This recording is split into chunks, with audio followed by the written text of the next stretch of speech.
എല്ലാ കൂട്ടുകാർക്കും വീണ്ടും നമ്മുടെ ചാനലിലേക്ക് സ്വാഗതം. നമ്മൾ കുറേ നാളെ ദോശയുടെയും ഇഡ്ലിയുടെയും ഒക്കെ റെസിപ്പീസ് ചെയ്തിട്ട് അല്ലേ. അപ്പം നമ്മൾ ഇന്ന് ചെയ്യാൻ പോകുന്നത് ഒരു വെറൈറ്റി ഇഡ്ലിയാണ്. ഗാർലിക് ഇഡ്ലിയാണ് ചെയ്യാൻ പോകുന്നത്. തംബ്നെയിൽ ഇമേജ് കണ്ടപ്പോൾ തന്നെ മനസ്സിലായിട്ടുണ്ടാവും, വെറൈറ്റിയാണ് കാണാൻ തന്നെ. അതായത് ഷേപ്പ് നല്ല വെറൈറ്റി ഷേപ്പിലാണ് ചെയ്തിട്ടുള്ളത്.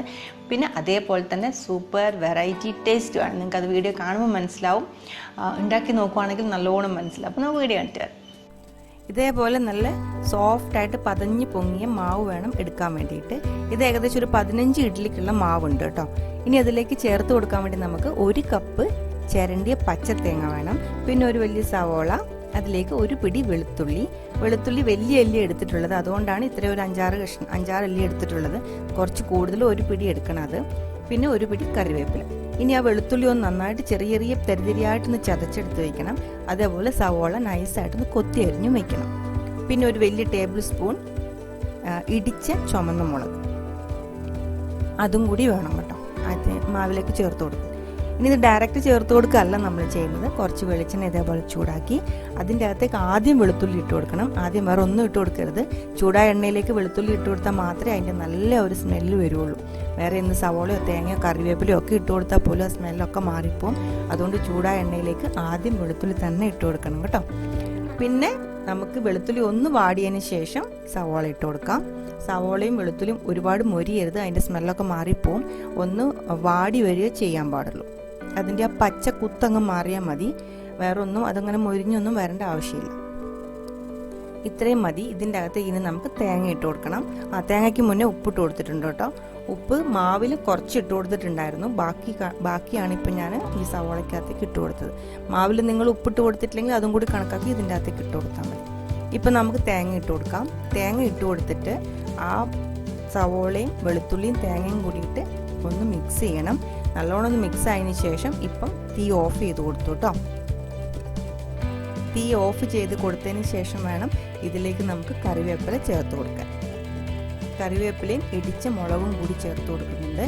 ഇത് രണ്ടും തീ ഓഫ് ചെയ്തതിന് ശേഷം വേണം ഇട്ട് കൊടുക്കാൻ. ഇത് ഇട്ട് കൊടുത്തതിന് ശേഷം പിന്നെ നമ്മൾ ഫ്രൈ ആക്കാൻ നിന്നിട്ടുണ്ടെങ്കിൽ തേങ്ങ മുരിഞ്ഞു പോകും.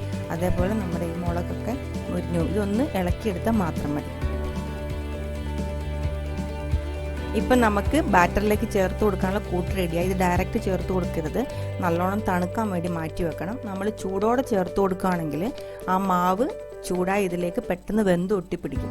അപ്പോൾ നമുക്ക് ആ ഇഡ്ലിക്കകത്തേക്ക് ഇട്ട് കൊടുക്കുമ്പോൾ അതിൻ്റെ അകത്ത് ഇതെല്ലാം കൂടെ ഒട്ടിപ്പിടിച്ചതൊന്നും കാണാണ്ടായിപ്പോൾ.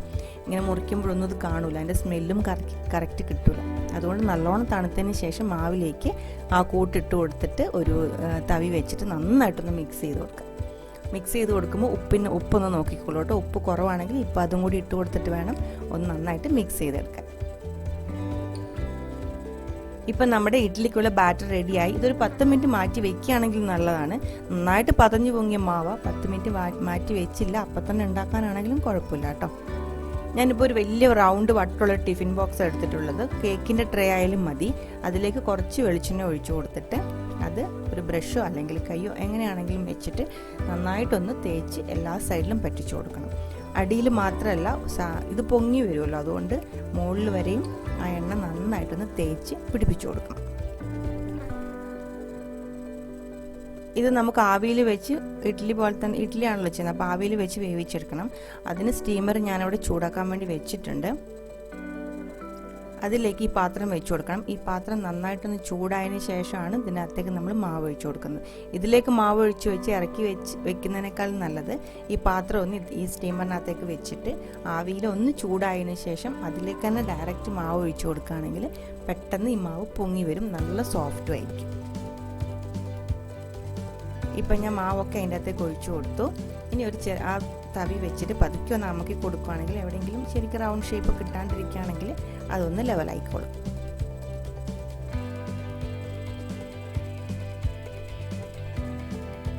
ഇത് ഞാൻ ചുമ്മാ ഇട്ട് കൊടുക്കുന്നതാണ് കേട്ടോ, ഒരു ലുക്കിന് വേണ്ടി, ഒരു സ്റ്റൈലിന് വേണ്ടിയിട്ട് കൊടുക്കുന്നത്. ഇടിച്ച മുളകിൽ ഓൾറെഡി അങ്ങനെ തിരിവ് നല്ലോണം ഉണ്ട്.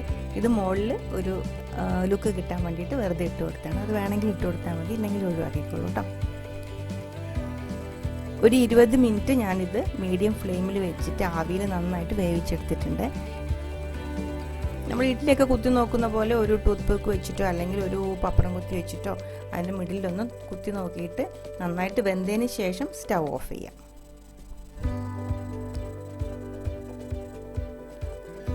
ഇപ്പോൾ ഇത് നന്നായിട്ട് വെന്തിട്ടുണ്ട്. ഇപ്പം ഞാൻ സ്റ്റൗ ഓഫ് ചെയ്തു. പിന്നെ ഇഡ്ഡലിയൊക്കെ നമ്മൾ ഇറക്കി വെക്കുമ്പോൾ സൈഡ് ഇങ്ങനെ ഉണങ്ങി പോകാണ്ടിരിക്കാൻ വെള്ളം നമ്മൾ കുടഞ്ഞു കൊടുക്കുമല്ലോ, അതേപോലെ ഇതിൽ ഇങ്ങനെ സൈഡൊക്കെ ഉണങ്ങിയിട്ടുള്ളെങ്കിൽ വെള്ളം കുടഞ്ഞു കൊടുക്കണം. ഇതിൻ്റെ ഇപ്പോൾ സൈഡൊന്നും ഉണങ്ങിയിട്ടില്ല. സൈഡിൽ കൂടിയൊക്കെ ഇപ്പം നോക്കിയാൽ കാണാം, കണ്ടോ ആ വെള്ളമുണ്ട്, നനഞ്ഞിട്ട് തന്നെ ഉള്ളത്. 4 സൈഡ് ചുറ്റും ഇങ്ങനെ നല്ല നനവുണ്ട്, കണ്ടോ. അതുകൊണ്ട് ഞാൻ വെള്ളം സ്പ്രിങ്കിൾ ചെയ്ത് കൊടുക്കുന്നില്ല, കുറച്ച് ഡ്രൈ ആയി ഇരുന്നോട്ടെ എന്ന് വിചാരിച്ചു. ഇനിയിപ്പോൾ അങ്ങനെയല്ല, ഇതിന് ചുറ്റും ഇങ്ങനെ ഉണങ്ങിയിട്ടാണുള്ളതെങ്കിൽ നമ്മൾ എടുക്കുമ്പം അത് കറക്റ്റ് വിട്ട് വരുള്ളൂ. അപ്പോൾ അത് നോക്കിയിട്ട് കുറച്ച് വെള്ളം ഒന്ന് കുടഞ്ഞു കൊടുത്താൽ മതി. നന്നായിട്ട് തണുത്തു കേട്ടോ ഇത്. ഇതിൻ്റെ സൈഡൊന്ന് വിടിയിച്ചെടുക്കാം. വിടിയിച്ചെടുത്തിട്ട് നമുക്കൊരു പ്ലേറ്റിലേക്ക് മാറ്റി വയ്ക്കാം.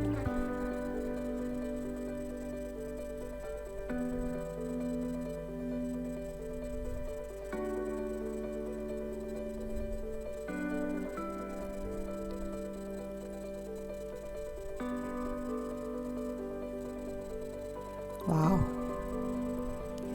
നമ്മുടെ സൂപ്പർ ഷേപ്പിലുള്ള നല്ല ടെക്സ്ചറിലുള്ള സോഫ്റ്റ് ആയിട്ടുള്ള ഗാർലിക് ഇഡ്ഡലി റെഡിയായി. ലുക്ക് പോലെ തന്നെ നല്ല ടേസ്റ്റ് ചെയ്ത് കഴിക്കാൻ വേണ്ടിയിട്ട്.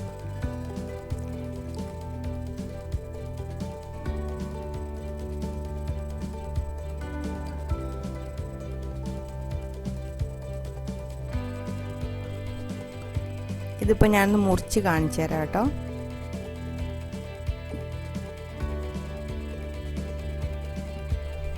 ഇതിങ്ങനെ തന്നെ ഉണ്ടാക്കണമെന്നൊന്നും ഇല്ല കേട്ടോ, ഇഡ്ഡലി പാത്രത്തിന് തട്ടിലും ഉണ്ടാക്കാം. ഒരു വെറൈറ്റി ആയിക്കോട്ടെ എന്ന് വിചാരിച്ചിട്ട് ഞാനിങ്ങനെ ചെയ്തതാണ്. അപ്പോൾ ഇത് കാണാനും ഒരു വെറൈറ്റിയാണ്, എന്തായാലും വെറൈറ്റി ആണല്ലോ, അപ്പം പിന്നെ അതിൻ്റെ ആ ഒരു ഷേപ്പും കൂടി വെറൈറ്റി ആയിക്കോട്ടെ എന്ന് വിചാരിച്ചിട്ട് ചെയ്താട്ടോ. നിങ്ങൾക്ക് ഇഡ്ഡലി തട്ടിലാണ് ഇഷ്ടമെങ്കിൽ അങ്ങനെയും ചെയ്യാം.